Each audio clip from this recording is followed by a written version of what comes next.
hi. Welcome to EDFIL learning.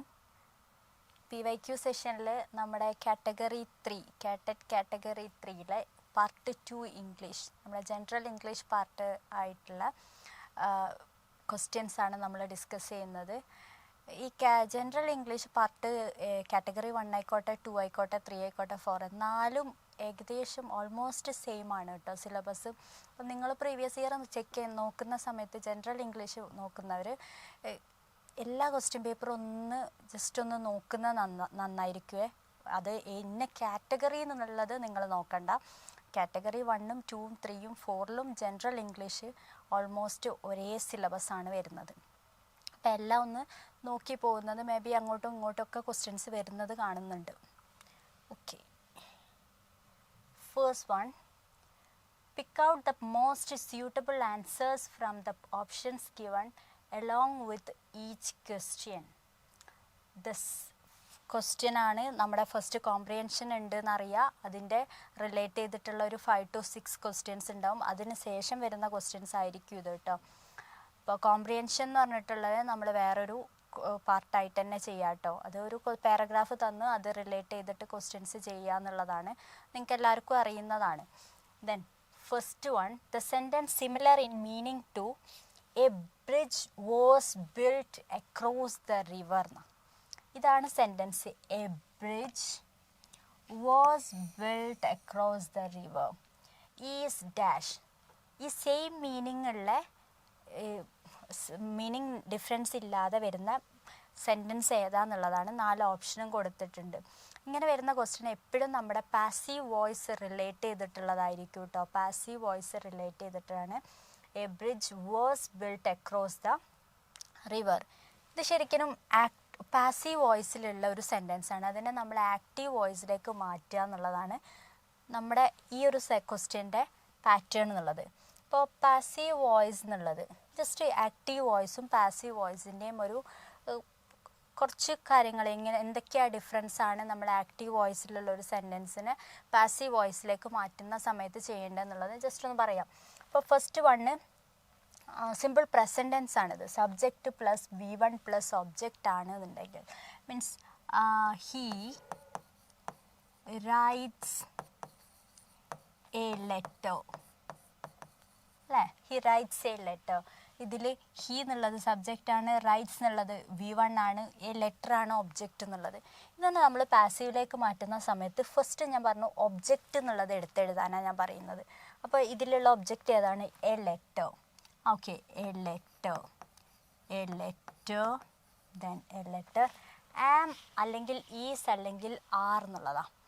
Am is ഈ letter ഏതാണോ നമ്മൾ ഒബ്ജക്റ്റ് കൊടുക്കുന്നത് അതിനനുസരിച്ച് സബ്ജക്റ്റായിട്ട് വരുന്നത് അതിനനുസരിച്ചായിരിക്കണം നമ്മുടെ ആമോ ഈസ് ആറ് വരേണ്ടത്. ഇവിടെ ലെറ്റർ ആയതുകൊണ്ട് നമുക്ക് ഈസാണ് അല്ലേ. ഐ ആണെങ്കിൽ ആം ആയിരിക്കും, ലെറ്റേഴ്സ് അല്ലെങ്കിൽ പ്ലൂറൽ ആണെന്നുണ്ടെങ്കിൽ ആറായിരിക്കും. A letter is. Then V3 മതി. V3 എന്താണ്? റൈറ്റ്സ് എന്നുള്ളതാണ് V1. റൈറ്റിൻ്റെ V3 എന്താണ്? Written. A letter is written. By agent പറഞ്ഞിട്ടില്ല എന്നുണ്ടെങ്കിൽ ബൈ ഹിം എന്നായിരിക്കും നമ്മൾ എഴുതുന്നത്. ബൈ ഇല്ല എന്നുണ്ടെങ്കിലും ഈ സെൻറ്റൻസ് കറക്റ്റ് ആട്ടോ. അപ്പോൾ ഹി റൈറ്റ്സ് എ ലെറ്റർ എന്നുള്ളത് എ ലെറ്റർ ഈസ് റിട്ടൺ. അപ്പോൾ ഓരോന്നിനും എങ്ങനെയൊക്കെയാണ് എന്ത് മാറ്റാണ് വരിക എന്നുള്ളത് ഞാൻ ഈ ഒരു ബോക്സിൽ കൊടുത്തിട്ടുണ്ട്. ജസ്റ്റ് ഒന്ന് പറയാം. ഇത് simple present tense. Simple past ആണെന്നുണ്ടെങ്കിൽ V2. I wrote a letter. അപ്പോൾ ഫസ്റ്റ് ഒബ്ജക്റ്റ് എഴുതുക എ ലെറ്റർ വാസ് റിട്ടൺ. അപ്പോൾ സിമ്പിൾ പ്രസൻറ്റ് ടെൻസ് ആണെന്നുണ്ടെങ്കിൽ നമ്മൾ പാസീവിലേക്ക് മാറ്റുന്ന സമയത്ത് ഒന്നുകിൽ ആം ഈസ് ആർ പ്ലസ് V3 ഉണ്ടാവും. സിമ്പിൾ പാസ്റ്റ് ആണെന്നുണ്ടെങ്കിൽ വാസ് അല്ലെങ്കിൽ വേർ പ്ലസ് V3 ഉണ്ടാവും. ഇത്ര ആയിരിക്കും മാറ്റം ഉണ്ടാവുക.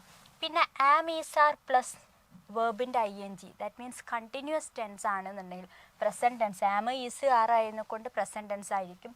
വാസ് ഓർ വേർ ആണെന്നുണ്ടെങ്കിൽ പാസ്റ്റ് ടെൻസ് ആയിരിക്കും. അപ്പോൾ പാസ്റ്റ് കണ്ടിന്യൂസും പ്രസൻറ്റ് കണ്ടിന്യൂസ് ആണെന്നുണ്ടെങ്കിൽ നമ്മൾ ഇതേപടി തന്നെ ഒരു കാര്യം നമുക്ക് എന്തായാലും അറിയാം, ഒബ്ജക്റ്റ് പ്ലേസിലുള്ള സാധനം സബ്ജക്റ്റ് പ്ലേസിലേക്ക് വരും എന്നുള്ളത്. ഒബ്ജക്റ്റ് പ്ലേസിലുള്ള തിങ് എന്താണോ അത് നമ്മുടെ പാസീവ് വോയിസിലേക്ക് മാറ്റുന്ന സമയത്ത് സബ്ജക്റ്റ് പ്ലേസിലേക്ക് വരും. അപ്പോൾ ആ ഒബ്ജക്റ്റ് ഫസ്റ്റ് അതുകൊണ്ടാണ് ഞാൻ ഇവിടെ ഒബ്ജക്റ്റ് എന്ന് എഴുതിയത് കേട്ടോ. ഇവിടുത്തെ ഒബ്ജക്റ്റാണ് ഇങ്ങോട്ടേക്കുള്ള ഒബ്ജക്റ്റ് ആയതേ. അപ്പോൾ അത് എന്നിട്ട് അതിൻ്റെ കൂടെ ആമിസാറോ ഏതാണോ, പ്രസൻ്റ് ആണെങ്കിൽ ആമിസാർ ഉണ്ടാവും, പാസ്റ്റ് കണ്ടിന്യൂസ് ആണെന്നുണ്ടെങ്കിൽ വാസ് ഓർ വെർ. അതിനൊപ്പം തന്നെ നമ്മൾ ആ ഒരു ING ഒഴിവാക്കുമ്പോൾ ബീയിങ് എന്നുള്ളൊരു വേർഡ് ചേർത്ത് കൊടുക്കുക. പ്ലസ് V3 ആണ്. V3 എന്തായാലും പാസീവ് വോയിസിൽ V3 ആണ് എന്നുള്ളത് അറിയാം. അപ്പോൾ ING ഉള്ള സെൻറ്റൻസിനെ പാസീവിലേക്ക് മാറ്റുന്ന സമയത്ത് ബീയിങ് എന്നുള്ളൊരു വേർഡ് ഉണ്ടാവും. പിന്നെ has, have, had plus V3 ആണ് നമ്മുടെ ആക്റ്റീവ് സെൻറ്റൻസിൽ വന്നിട്ടുള്ളതെന്നുണ്ടെങ്കിൽ പാസീവ് വോയിസിലേക്ക് മാറ്റുന്ന സമയത്ത് ഹാസ്, ഹാവ്, ഹാഡിൻ്റെ കൂടെ ബീൻ എന്ന് പറഞ്ഞിട്ടുള്ളൊരു വേർഡും കൂടെ കൊടുക്കും കേട്ടോ. Then will plus V1 that means future അല്ലേ, ഫ്യൂച്ചർ ടെൻസ് ആണെന്നുണ്ടെങ്കിൽ വിൽ ബി ആയിരിക്കും ഉണ്ടാവുക. വിൽ ഹാവ് ആണെന്നുണ്ടെങ്കിൽ ഫ്യൂച്ചർ പെർഫെക്റ്റ് ആണത്, വിൽ ഹാവ് ബീൻ ഉണ്ടാവും. അപ്പോൾ ഇത്ര സംഭവം കുറച്ച് കാര്യങ്ങൾ മാത്രമേ ഒന്ന് നോക്കാനുള്ളൂ. സിമ്പിൾ പ്രസൻറ്റ് ആണെന്നുണ്ടെങ്കിൽ ആമിസാർ ഉണ്ടാവും, സിമ്പിൾ പാസ്റ്റ് ആണെന്നുണ്ടെങ്കിൽ was or were plus V3 ആയിരിക്കും പാസീവിലേക്ക് മാറ്റുമ്പോൾ.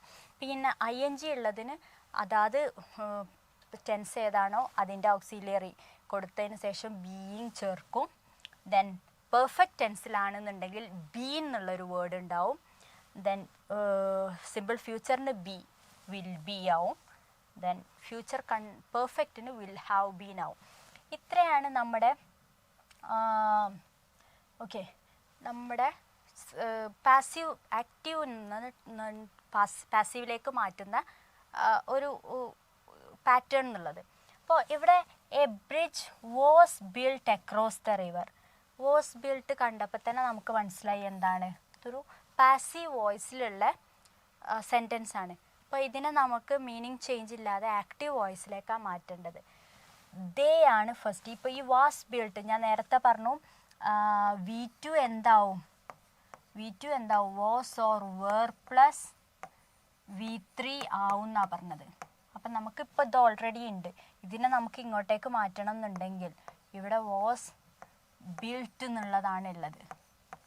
അപ്പം ഇതിനെ ഇപ്പുറത്തേക്ക് ആക്കണം എന്നുണ്ടെങ്കിൽ ഈ വാസ് ഒഴിവാക്കിയിട്ട് ബിൽട്ട് എന്ന് മാത്രം ആക്കിയാൽ മതി അല്ലേ.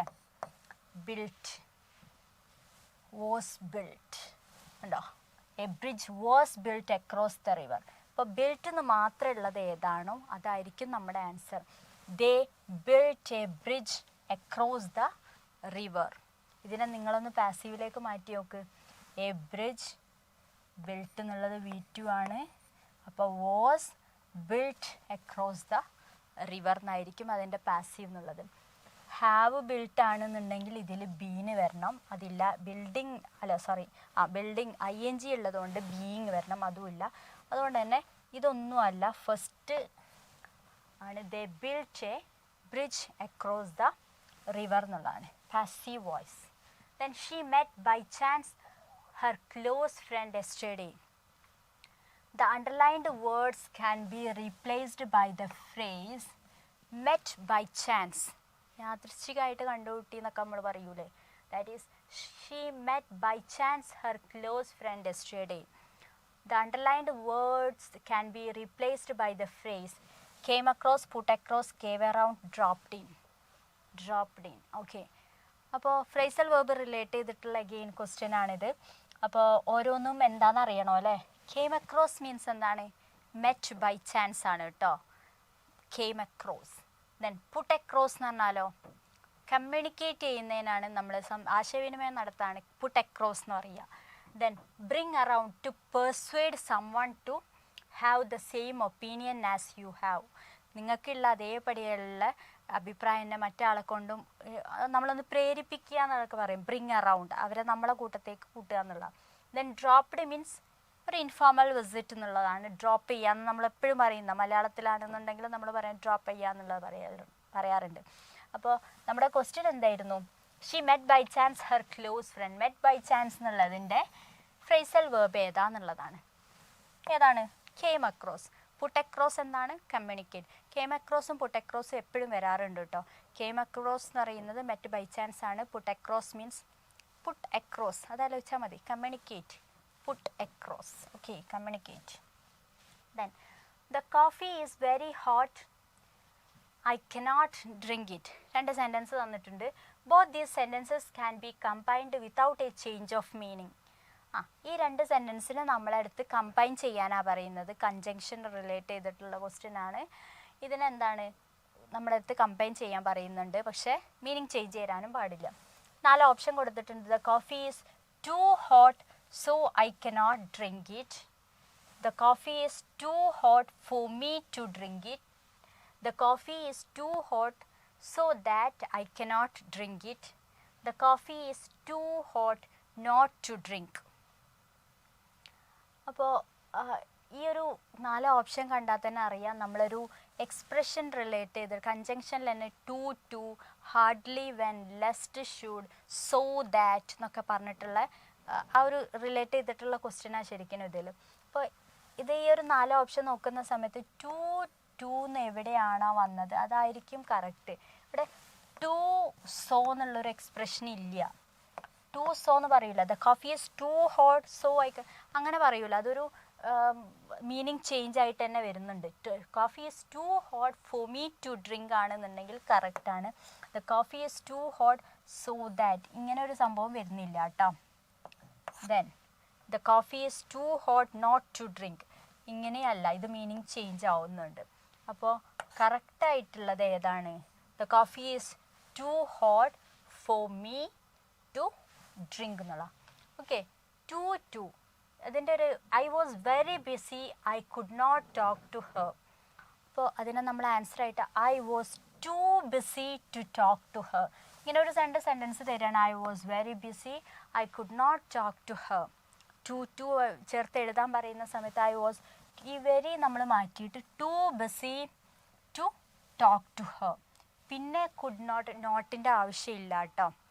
അതുകൊണ്ടാണ് നമ്മുടെ ഈ ലാസ്റ്റ് ആൻസർ തെറ്റാന്നുള്ളത്, ഓപ്ഷൻ തെറ്റാന്നുള്ളത് ഞാൻ പറയാൻ കാരണം. Okay, then it was very hot we did not want to go out.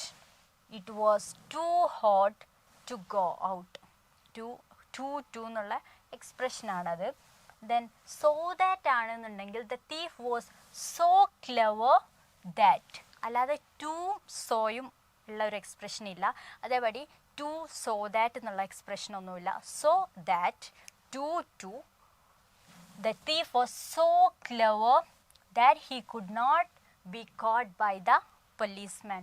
So that എന്നാ പറയാം. Then she is so young that she cannot marry. So that ഇങ്ങനെ രണ്ട് കമ്പൈൻ ചെയ്തിട്ട് സോ ദാറ്റ് ഡോട്ട് ഇട്ടത്. ഇനി സോ ദാറ്റ് എന്ന് പറഞ്ഞിട്ട് അടുപ്പിച്ചിട്ട് തന്നെ വരാറുണ്ട്. I will go to France so that I can learn French. ഇത് ഒരുമിച്ച്. Okay, so that. പക്ഷേ ഇങ്ങനെ വരുന്ന സമയത്ത് എപ്പോഴും സോ ദാറ്റ് അല്ലെങ്കിൽ ടു ദാറ്റ് വരുന്നില്ല. സോ ടു അങ്ങനെ ഒരുമിച്ച് വരില്ല. ടു ആണെന്നുണ്ടെങ്കിൽ ടു ആയിരിക്കും കൂടെ വരിക, സോ ദാറ്റ് ആയിരിക്കും വരിക. പിന്നെ ടു ചേർത്തതിന് ശേഷം നമ്മൾ ഒരിക്കലും നോട്ട് ചേർക്കരുത് കേട്ടോ. Then okay, answer the coffee is very hot. The coffee is too hot for me to drink. Too ഇപ്പം ഇങ്ങനെ ചോദിച്ച് കാണുന്നുണ്ട്. Dash you try you won't get it. Dash you try you won't get it. Despite, unless, in spite of, hardly. Conditional clause relate ചെയ്തിട്ടുള്ള question ആണ്. If ആയിരിക്കും, if or unless എന്നുള്ളതാണ് സംഭവം ഇതിൽ. പക്ഷേ ഇഫ് ഇതിലില്ല. Unless you try you won't get it എന്ന് പറയാം. അപ്പോൾ ഓരോന്നും വേണമെങ്കിൽ അൺലെസ് എന്ന് പറയുന്ന സമയത്ത് ഇഫ് നോട്ട് എന്നുള്ളതാണ്. ഇഫ് നോട്ട് എന്നുള്ള മീനിങ് ആണ്. ഡെസ്പൈറ്റ് എന്ന് പറഞ്ഞാൽ something happens even though it might have been prevented by something. അതിനെ കൂടാതെ എന്നുള്ള രീതിയിൽ നമ്മൾ പറയും. ഇൻസ്പൈറ്റ് ഓഫ്, ഡിസ്റിഗാർഡിങ് എന്നുള്ളതാണ്. Hardly, almost, not at all. ഇതാണ് ഈ ഒരു 4 എണ്ണത്തിൻ്റെയും മീനിങ്. ഓക്കെ, എക്സാമ്പിൾ നോക്കുകയാണെന്നുണ്ടെങ്കിൽ trains are still running despite the snow. വക വെക്കാതെ പറയൂലേ. Okay, trains are still running despite the snow. He got the job in spite of his present record. Then I hardly ever go to concerts. Unless you study, you will not pass. അൺലെസ്സിനൊരു പ്രത്യേകത ഉണ്ട്. Unless കഴിഞ്ഞാൽ അൺലെസ്സിൽ വരുന്ന ഈ ഒരു സെൻറ്റൻസിൽ നമ്മൾ not use ചെയ്യാൻ പാടില്ല കേട്ടോ. Unless you study you will not pass. ഇത് നേരെ നമ്മൾ തിരിച്ചിട്ടാണ് എഴുതുക. ഇഫ് വരച്ചിട്ടാണെന്നുണ്ടെങ്കിൽ ഇഫ് യു ഡു നോട്ട് പറയും. മീൻസ് നോട്ട് ചേർത്ത് കൊടുക്കും ഇഫ് ആണെന്നുണ്ടെങ്കിൽ. If you do not study you will not pass. പക്ഷെ അൺലെസ് ആയതുകൊണ്ട് നമ്മൾ നോട്ട് ചേർക്കൂല കേട്ടോ. അപ്പോൾ എപ്പോഴും അൺലെസ് ഉള്ള ആ ഒരു സെൻറ്റൻസിൽ ആ ഒരു ക്ലോസിൽ നോട്ട് ഇല്ല എന്നുള്ളത് നമ്മൾ ഉറപ്പ് വരുത്തണം. Dash you try you won't get it. നീ ട്രൈ ചെയ്തിട്ടില്ല എന്നുണ്ടെങ്കിൽ എന്നുള്ള മീനിങ് ആണ്. That is unless you try you won't get it. Then what does it dash at. What does it dash at. Hint at. Hints ആണോ hint ആണോ hinted ആണോ ഹിൻറ്റിങ് ആണോ എന്നുള്ള. ഡസ് വന്നതുകൊണ്ട് തന്നെ ഒരു പ്രസൻറ്റ് ടെൻസ് ആയിരിക്കും. ഡസ് എന്നുള്ളത് എന്താണ്? പ്രസൻറ്റ് ടെൻസ് ആണ്. അതുകൊണ്ട് തന്നെ ഹിൻറ്റഡ് ആവൂല, ഹിൻറ്റിങ്ങും ഉറപ്പായിട്ടും വരില്ല. ഇതിൽ രണ്ടിൽ ഏതാന്നുള്ള. ഡസ് എന്നുള്ളത് വന്നതുകൊണ്ട് എസിൻ്റെ ആവശ്യം പിന്നെ വരുന്നില്ല. അപ്പോൾ what does it hint at എന്നുള്ളതാണ് കേട്ടോ. Hint at. Hint at means to talk about something in an indirect way. To talk about something in an indirect way ആണ് ഹിൻറ്റ് അറ്റ് എന്ന് പറയുന്നത്. ഡസ് പ്ലസ് ഹിൻറ്റ് ആണ് hints എന്ന് പറയുന്നത് കേട്ടോ. Then hint ആണ് answer. What does it hint at. ഇവിടെ does വന്നതുകൊണ്ട് നമ്മളെന്താണ് പിന്നെ ഒരു ഹിൻസ് എസ് കൊടുക്കേണ്ട ആവശ്യമില്ല. What does it hint. അപ്പോൾ ഇതിൻ്റെ ആൻസർ പറയുമ്പോൾ ഇറ്റ് ഹിൻസ് എന്ന് പറഞ്ഞിട്ടാണ് നമ്മൾ ആൻസർ കൊടുക്കുക. ഇറ്റ് ഹിൻസ് അറ്റ് എന്ന് പറഞ്ഞിട്ടാണ് നമ്മൾ ആൻസർ കൊടുക്കുക. ഓക്കെ, നമ്മളെ എഡ്ഫിൽ ലേണിങ്ങിൽ നമ്മൾ പ്രൊവൈഡ് ചെയ്യുന്ന കോഴ്സസ് കാറ്റഗറി KTETൻ്റെ കാറ്റഗറി 1 to 4 1 2 3 4 എല്ലാ കോഴ്സസും നമ്മളിവിടെ പ്രൊവൈഡ് ചെയ്യുന്നുണ്ട് കേട്ടോ. നമ്മുടെ ഫീച്ചേഴ്സ് എന്തൊക്കെയാണെന്ന് വെച്ചാൽ കംപ്ലീറ്റ് സിലബസ് കവേർഡ്. നമ്മൾ എന്താണോ നമ്മുടെ KTET സിലബസിൽ പറഞ്ഞത് അത് 1 by 1 ആയിട്ട് ഓരോന്നും ഓരോ സബ്ജക്റ്റിലും നമ്മൾ സിലബസ് റിലേറ്റ് ചെയ്തിട്ട് സിലബസ് വഴി തന്നെയാണ് നമ്മുടെ ക്ലാസ്സസ് പോകുന്നത്. റെക്കോർഡഡ് ക്ലാസ്സസ് ആയിക്കോട്ടെ, ലൈവ് ക്ലാസ്സസ് ആയിക്കോട്ടെ, ഇതെല്ലാം നിങ്ങൾക്ക് പ്രൊവൈഡ് ചെയ്യുന്നുണ്ട്. അതേപടി തന്നെ അതിനൊപ്പം തന്നെ ഓരോ ക്ലാസ്സുകൾ കഴിഞ്ഞാൽ അത് റിലേറ്റ് ചെയ്തിട്ടുള്ള പോപ്പപ്പ് ക്വസ്റ്റ്യൻസും അതേപടി നമ്മുടെ മോക്ക് ടെസ്റ്റും പ്രാക്ടീസ് ടെസ്റ്റുകളും എല്ലാം വരുന്നുണ്ട്. Then live sessions, printed study material നിങ്ങൾക്ക് പഠിക്കാൻ നമ്മുടെ ക്ലാസ്സസിന് യോജിച്ചിട്ടുള്ള അല്ലെങ്കിൽ അത് റിലേറ്റ് ചെയ്തിട്ടുള്ള സ്റ്റഡി മെറ്റീരിയൽസും നമ്മൾ അവൈലബിൾ ആക്കുന്നുണ്ട്. Then previous year PYQ sessions ഉണ്ട്. Then exam oriented tips, study tracker, motivational sessions. നമ്മുടെ മെൻറ്റേഴ്സ് നിങ്ങളുടെ പേഴ്സണലായിട്ട് തന്നെ ഓരോ സ്റ്റുഡൻസിനെയും കോണ്ടാക്ട് ചെയ്തിട്ട് അവരെ സ്റ്റഡി ട്രാക്ക് ചെയ്തുകൊണ്ടിരിക്കുന്നുണ്ട്. ഇങ്ങനത്തെ എല്ലാ ഫെസിലിറ്റീസും ഫീച്ചേഴ്സും നമ്മൾ എഡ്ഫിൽ ലേണിംഗ് പ്രൊവൈഡ് ചെയ്യുന്നുണ്ട്. ഓക്കെ, അപ്പോൾ ഇത് എഡ്ഫിൽ ലേണിംഗ് ആപ്പ് നിങ്ങൾക്ക് ഡൗൺലോഡ് ചെയ്യാൻ വേണ്ടിയിട്ട് നിങ്ങളൊന്നുകിൽ പ്ലേ സ്റ്റോറിലോ അല്ലെങ്കിൽ ആപ്പ് സ്റ്റോറിലോ പോയിട്ട് നിങ്ങൾക്ക് ഡൗൺലോഡ് ചെയ്യാം. അതേപടി ഈ ഒരു എഡ്ഫിൽ ലേണിംഗ് ആപ്പ് ഡൗൺലോഡ് ചെയ്താൽ തന്നെ നിങ്ങൾക്ക് ഫ്രീ ക്ലാസ്സസും മോക്ക് ടെസ്റ്റ് എക്സാംസ് ഇതൊക്കെ നിങ്ങൾക്ക് ഫ്രീ ആയിട്ട് തന്നെ ചെയ്യാൻ പറ്റുന്നതാണ് കേട്ടോ. ഓക്കെ, ഇതിൻ്റെ ഡൗൺലോഡ് ചെയ്യാനുള്ള ലിങ്ക് നമ്മുടെ ഡിസ്ക്രിപ്ഷനിൽ കൊടുക്കുകയും ചെയ്യാം. Okay, remind him of the ostensible reason of our meeting. The word that can replace ostensible is dash. vocabulary word relate ചെയ്തിട്ടുള്ള ക്വസ്റ്റ്യൻ ആണ്. അപ്പം നമുക്ക് ഫസ്റ്റ് ഒസ്റ്റെൻസിബിൾ എന്താണെന്ന് അറിയണോ അല്ലേ? Remind him of the ostensible reason of our meeting. ostensible, admirable, apparent, appropriate, applause. 4 ഓപ്ഷനും കൊടുത്തിട്ടുണ്ട്. ostensible എന്ന് അറിയുന്ന സമയത്ത് appearing to be true but not necessarily so എന്നുള്ള മീനിങ് ആണ് കേട്ടോ. അപ്പോൾ apparent എന്ന് പറഞ്ഞാൽ seeming real but not, real ആണ് പക്ഷെ not but not, necessarily so, clearly visible, obvious എന്നൊക്കെയുള്ള meaning. applause, praise expressed by clapping. give him a applause പറയാറുണ്ട് അല്ലേ, ക്ലാപ്പ് ചെയ്യാൻ പറയാണ് അപ്ലോസ്. അഡ്മിറബിൾ, ഡിസേർവിങ് റെസ്പെക്റ്റ്, അതും നമുക്കറിയാം. ഒസ്റ്റെൻസിബിൾ എന്ന് പറയുന്ന സമയത്ത് നെസർലി സോ എന്നുള്ളൊരു മീനിങ് ആണ്. അപ്പോൾ റിമൈൻഡ് ഹിം ഓഫ് ദ ഒസ്റ്റെൻസിബിൾ എന്നുള്ളതിൽ ഓൾമോസ്റ്റ് സിനോണിം ആയിട്ടുള്ള വേർഡ് എന്ന് പറയുന്നത് എന്താണ്? അപ്പാരൻ്റ് ആണ് കേട്ടോ. അപ്പാരൻ്റ് എന്നുള്ളതാണ്. apparent, ostensible, apparent. appropriate എന്നല്ല, appropriate means മോസ്റ്റ് സ്യൂട്ട് എന്നുള്ളതാണ്. അഡ്മിറബിളും എക്ലോസും എന്താണെന്ന് നമുക്കറിയാം. ഒന്നും കൂടെ ഒസ്റ്റൻസിബിൾ റിലേറ്റ് ചെയ്തിട്ടുള്ളത് അപ്പാരൻറ്റ് എന്നുള്ളതാണ് കേട്ടോ. Then nothing is impossible. Nothing is impossible comma dash question mark. Add suitable ടാഗാണ്. അത് നമുക്കറിയുന്നതാണ്. ക്വസ്റ്റ്യൻ ടാഗ് ആയിരിക്കും ഇവിടെ വരേണ്ടതെന്നുള്ളത്. ഓക്കെ, അപ്പോൾ നത്തിങ് ഈസ് ഇമ്പോസിബിൾ അറിയുന്ന കാര്യമാണ്. എന്ത്, ഒരു ക്വസ്റ്റ്യൻ ടാഗ് നെഗറ്റീവ് സെൻറ്റൻസ് ആണെന്നുണ്ടെങ്കിൽ പോസിറ്റീവ് ടാഗ് കൊടുക്കണം, പോസിറ്റീവ് സെൻറ്റൻസ് ആണെന്നുണ്ടെങ്കിൽ നെഗറ്റീവ് ടാഗ് കൊടുക്കണം എന്നുള്ളത്. Nothing is impossible. What type of a sentence? Positive or negative tag? Negative sentence. Nothing എന്ന് വരുന്നതിനെ കൊണ്ട് എന്തായിരിക്കും? ഒരു നെഗറ്റീവ് സ്റ്റേറ്റ്മെൻ്റ് ആണ്. അതുകൊണ്ട് ഒരു പോസിറ്റീവ് ടാഗ് ആയിരിക്കണം വരേണ്ടത്. ഓക്കെ, അപ്പോൾ പോസിറ്റീവ് ടാഗിന് നമ്മൾ ഈസ് ഉണ്ട്, അതിലുള്ള ഈസ് എടുത്ത് എഴുതി. Then nothing it is it ആയിരിക്കും അതിൻ്റെ ടാഗ് എന്നുള്ളത്. Then the job came like a bolt from the blue. The job came like a bolt from the blue. Idioms relate ചെയ്തിട്ടുള്ള question. Here bolt from the blue means the job came like a bolt from the blue.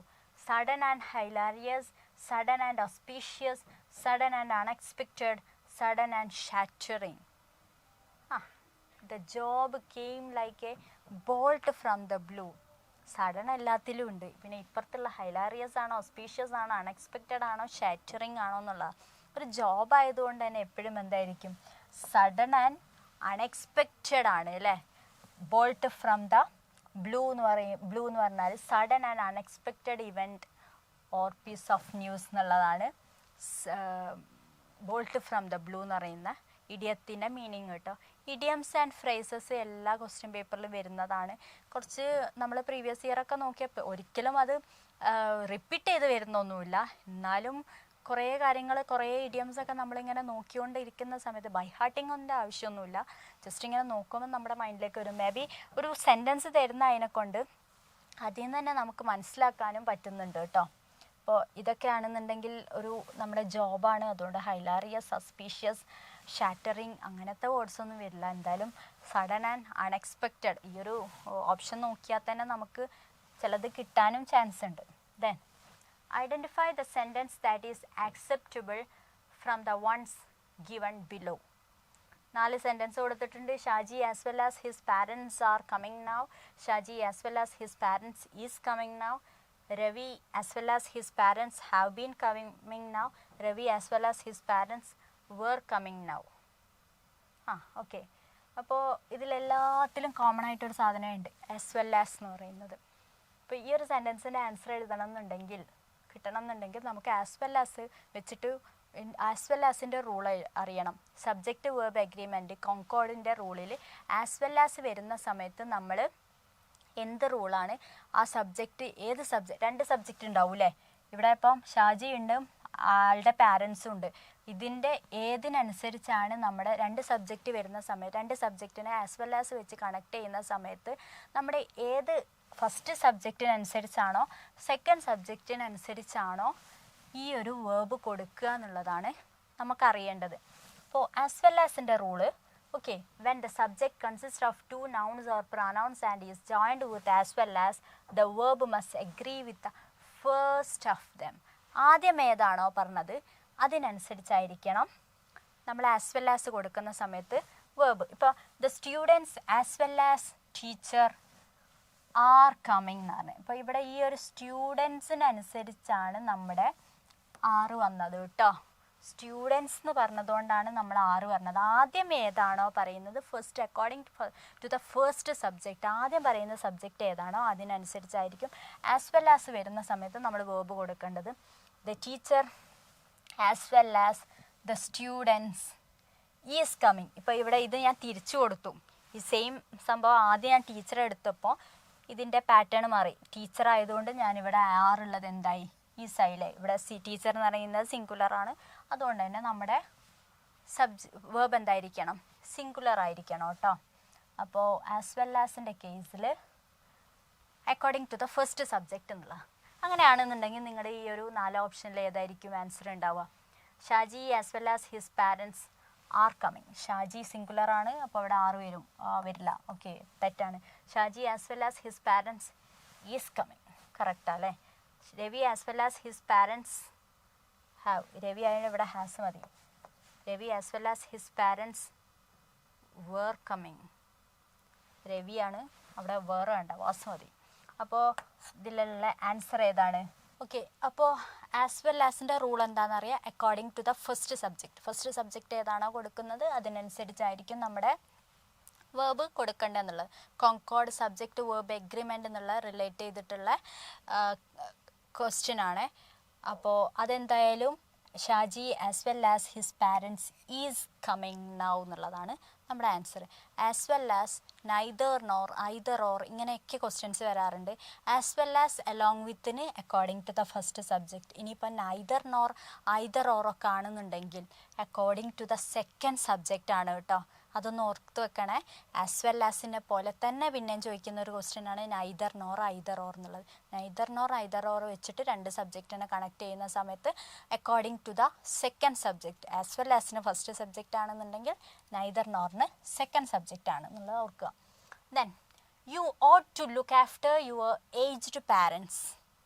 ought to. The sentence expresses ought to എന്ന് പറയുന്ന model auxiliary ആണ്. ഈ ഒരു sentence എന്തിനാണ് എന്താണ് express ചെയ്യുന്നത്? ought to എന്ന് കണ്ടാൽ പിന്നെ വേറെ ഒന്നുമില്ല, അത് സ്ട്രോങ് ഒബ്ലിഗേഷൻ മാത്രമാണ് കേട്ടോ. ought to എന്ന് പറയുന്നത് മോറൽ ഒബ്ലിഗേഷൻ, സ്ട്രോങ് ഒബ്ലിഗേഷൻ എന്നൊക്കെ പറയും ought to എന്നുള്ളത്. ഇല്ല, ഇത് കഴിഞ്ഞിട്ട് എനിക്ക് പറഞ്ഞാൽ മതി, എന്നിട്ട് ലാസ്റ്റ് അങ്ങനെ എടുക്കാൻ വെച്ചു. ഓക്കെ, അപ്പോൾ ought to എന്നുള്ളത് ought to എന്നറിയുന്ന മോഡൽ ഓക്സിലിയറിയിൽ വരുന്നത് എന്തിനാണ്? സ്ട്രോങ് ഒബ്ലിഗേഷൻ, മോറൽ ഒബ്ലിഗേഷൻ ആണ്. അപ്പോൾ ought to കണ്ടാൽ നമ്മൾ വേറെ ഒന്നും നോക്കണ്ട, ഒബ്ലിഗേഷനാണ്, അല്ലാതെ അസംഷനോ വാർണിങ്ങോ എബിലിറ്റി ഒന്നും അല്ല വരിക. ought to എന്നുള്ള സംഭവം എപ്പോഴും എന്താണ്? ഷോസ് ആൻ ഒബ്ലിഗേഷൻ എന്നുള്ളതാണ്. നമ്മുടെ മസ്റ്റായിട്ട് ചെയ്യേണ്ട ഡ്യൂട്ടി എന്നൊക്കെ നമ്മൾ പറയില്ല, അതാണ് ഒബ്ലിഗേഷൻ എന്ന് പറയുന്നത്. You ought to listen carefully. It is morally right to do a particular. Morally right ആയിട്ടുള്ളൊരു സംഭവമാണ് ഒബ്ലിഗേഷൻ എന്ന് പറയുന്നത്. അപ്പോൾ അങ്ങനെയുള്ള സംഭവങ്ങളൊക്കെ നമ്മൾ ought to വെച്ചിട്ടാണ് കേട്ടോ പറയാം. അപ്പോൾ അത് മറക്കണ്ട. ought to കണ്ടാൽ വേറെ ഒന്നുമില്ല, ഇറ്റ്സ് ആൻ ഒബ്ലിഗേഷനാണ്. അതേത് എക്സ്പ്രഷനാണെന്ന് ചോദിച്ചാൽ. Then death be not proud. Death be not proud. Okay, then the figure of speech used here is. Figure of speech ഏതാന്നുള്ളതാണ് ചോദിക്കുക. Death be not proud. Here death എന്ന് പറയുന്നത് എന്താണ്? ഒരു ഇതിൽ ഏത് എക്സ്പ്രഷൻ ആണെന്നുള്ളത് ചോദിക്കുന്നത്. അലിറ്ററേഷൻ ആണോ, മെറ്റഫർ ആണോ, പേഴ്സണിഫിക്കേഷൻ ആണോ, സിമിലി ആണോ എന്നുള്ളതാണ്. അപ്പം നമുക്ക് ഫസ്റ്റ് തന്നെ ഇതെന്താണെന്ന് ഓരോന്ന് അറിയണം. Personification, it is the attribution of a personal nature or a human characteristics to something non human. Personification എന്ന് പറയുന്നത് ഒരു നോൺ ഹ്യൂമൻ ആയിട്ടുള്ള സാധനത്തിന് ഒരു ഹ്യൂമൻ ക്യാരക്ടറിസ്റ്റിക്സ് കൊടുക്കുക എന്നുള്ളതാണ്. അതിൻ്റെ ആട്രിബ്യൂട്ട്സോ എന്തെങ്കിലും കൊടുക്കുക എന്നുള്ളതാണ് നമ്മുടെ പേഴ്സണിഫിക്കേഷൻ എന്ന് പറയുന്നത്. ദെൻ അലിറ്ററേഷൻ എന്ന് പറയുന്നത് repetition of the consonant sounds in a line or at the beginning of the adjacent words. Adjacent വേർഡ്സിൽ അടുത്തടുത്തുള്ള വേർഡ്സിൻ്റെ ബിഗിനിങ്ങിൽ റിപ്പിറ്റേഷൻ ഓഫ് ഒരേ പടിയുള്ള കോൺസണൻറ്റ് വേർഡ്സ് യൂസ് ചെയ്യുക എന്നുള്ളതാണ്. ഇപ്പോൾ ഒരേ പടി ക് സ് എന്നൊക്കെ പറഞ്ഞിട്ട് നമ്മൾ പറയാറുണ്ട്. അപ്പോൾ അങ്ങനെയാണെന്നുണ്ടെങ്കിൽ നമ്മൾ അലിറ്ററേഷൻ എന്ന് പറയും. ദെൻ സിമിലി എന്താണെന്ന് അറിയാമല്ലേ? കമ്പാരിസൺ ഓർ അൺലൈക്ക് തിങ്സിനെ നമ്മൾ ഡിഫറെൻറ്റ് കൈൻഡിനെ നമ്മൾ കമ്പയർ ചെയ്യും വിത്ത് ലൈക്ക് ഓർ ആസ്. ഈ ഒരു ആസ് അല്ലെങ്കിൽ എന്താണ് ലൈക്ക് എന്നുള്ള വേർഡ് അതിലുണ്ടാവും. അങ്ങനെയാണെന്നുണ്ടെങ്കിൽ നമുക്കത് സിമിലി ആണെന്ന് പറയാം. മെറ്റഫർ ഓൾസോ എന്താണ് ഒരു കമ്പാരിസൺ തന്നെ വേണമെങ്കിൽ ഇത് പറയാം. പക്ഷേ നമ്മൾ സിമിലി പറയുന്ന പോലെ അതിൽ ആസോ ലൈക്കോ ഒന്നും ഉണ്ടാവില്ല, ഡയറക്റ്റ് ആയിട്ടാണ് പറയും എന്താണോ എന്നുള്ളത്. ഈസ് എ റോസ് എന്നൊക്കെ അങ്ങനെ അങ്ങോട്ട് പറയും. മറ്റേത് ആസ് അല്ലെങ്കിൽ ലൈക്ക് എന്നുള്ള ഒരു വേർഡ് ഉണ്ടാവും കേട്ടോ. അപ്പോൾ നമ്മുടെ ക്വസ്റ്റ്യൻ എന്തായിരുന്നു? ഡെത്ത് ബി നോട്ട് പ്രൗഡ് എന്ന് പറഞ്ഞത്. ഡെത്ത്. ഡെത്ത് എന്നുള്ളത് ഒരു നോൺ ഹ്യൂമൻ അല്ലെങ്കിൽ ഹ്യൂമൻലി ക്യാരക്ടർ ഇല്ല. അതിനൊരു പ്രൗഡ് എന്നുള്ള സംഭവം എന്താണ്? ആ ഒരു ക്യാരക്ടറിസ്റ്റിക് അല്ലെങ്കിൽ ആ ഒരു ആട്രിബ്യൂട്ട്സ് നമ്മൾ ഹ്യൂമൻ ക്യാരക്ടറിസ്റ്റിക്സ് ആണത്. അതൊരു നോൺ ഹ്യൂമൻ ആയിട്ടുള്ളൊരു ഒരു കാര്യത്തിന് നമ്മൾ ഹ്യൂമൻ ക്യാരക്ടറിസ്റ്റിക്സ് കൊടുക്കുകയാണ്. അപ്പോൾ it's none other than our personification. Death be not proud. Alliteration എന്താ അറിയുക? അലിറ്ററേഷൻ ഒരിക്കലും ആവില്ല അല്ലേ. അതിൽ മെറ്റഫർ മീൻസ് എന്താണ്? കമ്പൈൻ ചെയ്യുക എന്നുള്ള, അല്ലെങ്കിൽ കമ്പയർ ചെയ്യുക. ഒരു കമ്പാരിസൺ അല്ല ഒരിക്കലും അത്. സിമിലി അതേപോലെ തന്നെ ഒരു കമ്പാരിസൺ അല്ല അത്. It is personification. Okay, personification. Then identify the word which is spelled correctly. കറക്റ്റായിട്ട് സ്പെൽ ചെയ്തിട്ടുള്ള വേർഡ് ഏതാണ്? ആമറസ്. ഓക്കെ, എല്ലാം ഓൾമോസ്റ്റ് സെയിം ആയിട്ട് തന്നെ എഴുതിയത്. ഇതിലുള്ള ആമറസ് എന്നുള്ള വേർഡ് ഏതാ, കറക്റ്റായിട്ടുള്ള സ്പെല്ലിങ് ഏതാന്നുള്ള കേട്ടോ. ആമോറസ് 4th one ആണ്. AMOROUS ആണ് കേട്ടോ. ഓക്കെ, ഇതേപടി തന്നെയുള്ള വേർഡാണ് MHO. ജസ്റ്റ് ഒന്ന് നോക്കിയാൽ മതി. ഞാൻ ഈ ഒരു വേർഡ് റിലേറ്റ് ചെയ്തിട്ടുള്ള മേ ബി സ്പെല്ലിങ് നമുക്ക് കൺഫ്യൂസിങ് വരുന്നത്. ആമോറസ്, അമച്വർ, AMATEUR ആട്ടോ. അമച്വോ. അച്ചീവ്. ചിലവരത് EI കൊടുക്കാറുണ്ട്. IE ആണ് കേട്ടോ, അച്ചീവ്. ദെൻ അഡോളസെൻറ്റ്, SCENT ആണ് കേട്ടോ. ഈ ഒരു 4 വേർഡ്. അഡോളസെൻറ്റ് എനിക്ക് ഒന്ന് മുന്നത്തെ ഒരു ക്വസ്റ്റ്യനിൽ ചോദിച്ചിട്ടുണ്ട്. Identify the word which is spelled correctly. The 4th one amorous, AMOROUS. Then a newspaper headline reads as bomb exploded within close proximity of the school. What does proximity mean? Proximity എന്ന് പറഞ്ഞിട്ടുള്ള ഈ ഒരു വേർഡിൻ്റെ meaning എന്താണെന്നുള്ള news paper headline ആണ് അല്ലേ. Compound ആണോ, nearness in space ആണോ, sharpness of sound ആണോ, അൺഎക്സ്പെക്റ്റഡ്നെസ് ആണോ എന്നുള്ള. Bomb exploded within close proximity of the school. Close proximity. Sharpness അല്ല, ഷാർപ്നെസ് ഓഫ് സൗണ്ട് ഒരിക്കലും അവിടെ മീനിങ് വരില്ല. അൺഎക്സ്പെക്റ്റഡ്നെസ്സും അല്ല.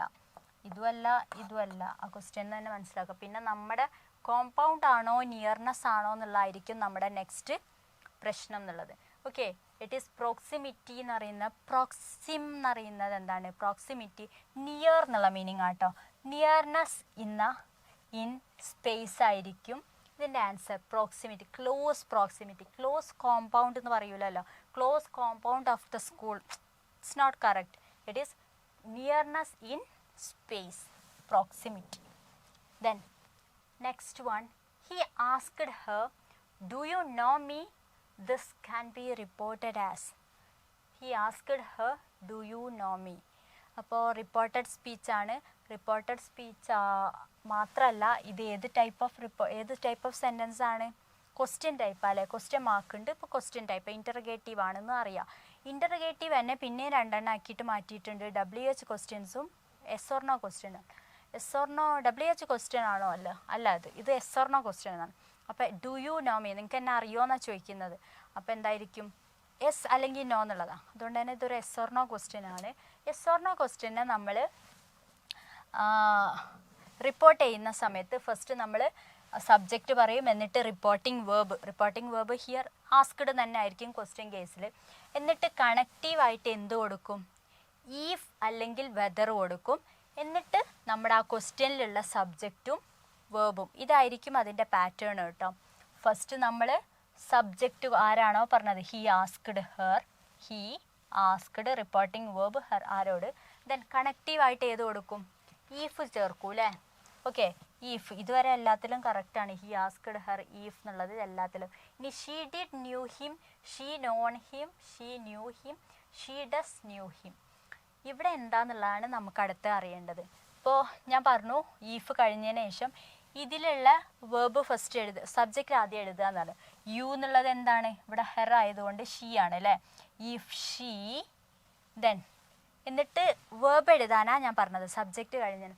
ഡു പ്ലസ് നോയാണ്. ഡു പ്ലസ് നോ നമ്മൾ റിപ്പോർട്ട് ചെയ്യുന്ന സമയത്ത് ഡു എന്താവും? ഡിഡ് ആവും അല്ലേ. ഡു പ്ലസ് നോ എന്നുള്ളത് ഡു എന്താവും? if she do plus no എന്നുള്ളത് did ആവും. did no ഡൂനെ നമ്മൾ മാറ്റിയതിനെ കൊണ്ട് പിന്നെ നോ നമ്മൾ ന്യൂ ആക്കണ്ട, നോ ഹിം. ഇതാണ്. അപ്പോൾ ഈ ഡിഡ് നോ എന്നുള്ളൊരു സംഭവം ഇതിലില്ല. ഈ ഡിഡ് നോ എന്ന് പറയുന്നതാണ് എന്ത്, ന്യൂ എന്ന് പറയുന്നത്. ഡിഡ് പ്ലസ് നോ ആണ് ന്യൂ എന്ന് പറയുന്നത് കേട്ടോ. അപ്പോൾ he asked her if she knew him. If she knew him നമ്മൾ ഡൂനെ ഡിഡാക്കി, നോനെ ന്യൂ പിന്നെ ആക്കേണ്ട ആവശ്യമില്ല. എല്ലാവരും പെട്ടെന്ന് വേണമെങ്കിൽ ഫസ്റ്റ് ഓപ്ഷൻ ആൻസർ ചെയ്യാൻ ചാൻസ് ഉണ്ട്. അതല്ല കേട്ടോ correct. If she knew him ഇതാട്ടോ answer. Do you know him. If she did plus know വന്നതുകൊണ്ടാണ് ഞാൻ അതിനെ ഒരുമിച്ച് ഡിഡ് പ്ലസ് നോ എന്ന് പറഞ്ഞിട്ടുള്ള ഒരു ആൻസർ ഇല്ല. ഡിഡ് പ്ലസ് നോ എന്നുള്ളത് നമ്മുടെ ഓപ്ഷനിൽ ന്യൂ ആയിട്ട് മാറ്റിയിട്ടുണ്ട്. അപ്പോൾ ന്യൂ ഹിം എന്നുള്ളത്. Then next one, pick out the word that has stress on the second syllable. Second സിലബിളിൽ സ്ട്രെസ് ഉള്ള വേർഡ് ഏതാന്നുള്ളതാണ്. Important, language, member, nature. അപ്പോൾ സിലബിൾ ഒരു വേർഡിൽ എത്ര സിലബിൾ ഉണ്ട് എന്നുള്ളത് number of syllable equals number of vowel sounds in the word എന്നുള്ളതാണ്. എത്ര അങ്ങനെ ചോദിക്കാറുണ്ട് ചില വേർഡ്സ് തന്നിട്ട് എത്ര സിലബിൾ ഉണ്ട് ഇതിലെന്ന്.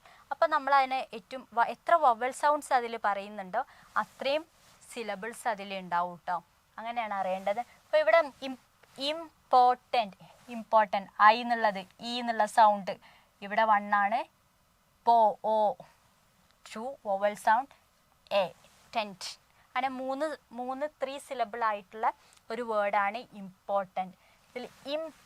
സെക്കൻഡ് സിലബിളിൽ എന്താണ്, സെക്കൻഡ് സിലബിളിൽ നമ്മൾ സ്ട്രെസ് കൊടുക്കുന്നത് ഇമ്പോർട്ടൻറ്റ് എന്നുള്ളതിലാട്ടോ. Important. Then it was dash useful suggestion. It was dash useful suggestion. A and the no articles relate ചെയ്തിട്ടുള്ള നമുക്ക് എല്ലാവർക്കും അറിയാം. ദ എന്നുള്ളത് സ്പെസിഫിക് ഡെഫിനിറ്റ് ആർട്ടിക്കിളാണ്. എയും ആനും എന്താണ്, ഇൻഡെഫിനിറ്റ് ആർട്ടിക്കിളും ആണെന്നറിയാം.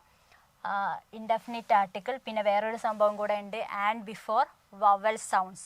വവൽ സൗണ്ട്സിൻ്റെ മുന്നേ ആണ് നമ്മൾ ആന് യൂസ് ചെയ്യുക. നമുക്ക് പെട്ടെന്ന് നോക്കും എ ഐ ഒ യു എന്ന് പറഞ്ഞിട്ട് നമ്മൾ എപ്പോഴും ചെറുപ്പം തൊട്ടേ എ ഐ ഒ യു എന്ന് പറഞ്ഞിട്ട് നമ്മൾ പറയാറുണ്ട് അല്ലേ. ഇതാണ് വവൽ സൗണ്ട്സ് എന്നൊക്കെ പറഞ്ഞിട്ട്.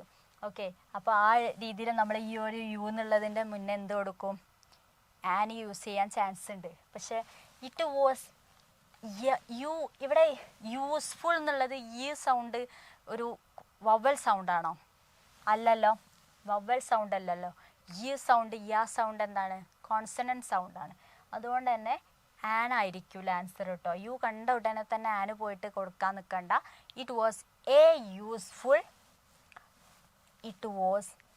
Useful suggestion.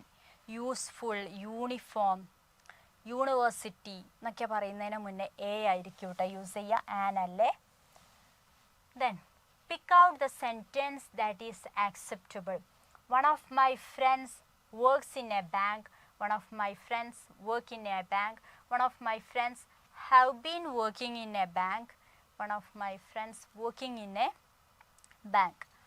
എല്ലാത്തിലും വൺ ഓഫ് ഉണ്ട്. ഇവിടെ നമ്മൾ എന്താ അറിയണം, വൺ ഓഫ് എന്നുള്ളതിൻ്റെ റൂൾ എന്താണെന്ന് അറിയണം. വൺ ഓഫിൻ്റെ കൂടെ ഒരു പ്ലൂറൽ സബ്ജക്റ്റ് ആയിരിക്കണം യൂസ് ചെയ്യേണ്ടത്, പ്ലസ് ഒരു സിംഗുലർ വേർബ് ആയിരിക്കും നമ്മൾ യൂസ് ചെയ്യാം. വൺ ഓഫ് മൈ ഫ്രണ്ട്സ് കണ്ടോ, ഒരു പ്ലൂറൽ സബ്ജക്റ്റും works singular, friends works, work last S വരുന്ന ഒക്കെ സിംഗുലർ ആയിട്ടുള്ള വേർബാണ് കേട്ടോ. Does, is, was, works, writes, reads ഒക്കെ എസ് ലാസ്റ്റ് വന്നാൽ അത് സിംഗുലർ വേർബാണ്. വേർബിൻ്റെ കേസിൽ ലാസ്റ്റ് എസ് വരുമ്പോൾ സിംഗുലറാണ്. Okay, one of my friends plural സബ്ജക്റ്റും ഒരു സിംഗുലർ വേർബുമാണ് നമ്മുടെ വൺ ഓഫിൻ്റെ റൂൾ എന്ന് പറയുന്നത്. അങ്ങനെയാണെന്നുണ്ടെങ്കിൽ pick out the sentence that is acceptable. One of my friends എല്ലാത്തിലും ഫ്രണ്ട്സാ അല്ലേ. ദെൻ വർക്കാണോ വർക്ക്സ് ആണോ, have been working, working. Works, one of my friends works in A bank. One of my friends works in a bank. One of plus plural subjectum singular verbum. One of plus plural subjectum singular verbum ആണ് കേട്ടോ. Then if you saw it, you could have made out things, you could make out things, you can make out things, you can made out things. if clause ആണ്. so എന്നുള്ളതൊരു V2 ആണ്. V2 ആണെന്നുണ്ടെങ്കിൽ if clause V2 ആണെന്നുണ്ടെങ്കിൽ main ക്ലോസിൽ would അല്ലെങ്കിൽ could എന്താണോ plus V1 ആയിരിക്കും വരിക. അപ്പോൾ ഇതിൽ could പ്ലസ് V1 ഏതിലാണ് ഉള്ളത് നോക്കുക. you could make out things. You could make out things. Okay. if clause V1 present tense ആണെന്നുണ്ടെങ്കിൽ will, shall, can, may plus V1 ആയിരിക്കും. V2 ആണെന്നുണ്ടെങ്കിൽ would, should, could, might plus V1 ആയിരിക്കും. had plus V3 ആണെന്നുണ്ടെങ്കിൽ would, should, could, might have, could have, should have plus V3 ആയിരിക്കും കേട്ടോ. Example പറയുകയാണെന്നുണ്ടെങ്കിൽ if you approach him he will tell you കേട്ടോ. approach ഇവിടെ V1 ആയപ്പം will വന്നു. then approached V2 ആയപ്പം would plus V1 ആയി.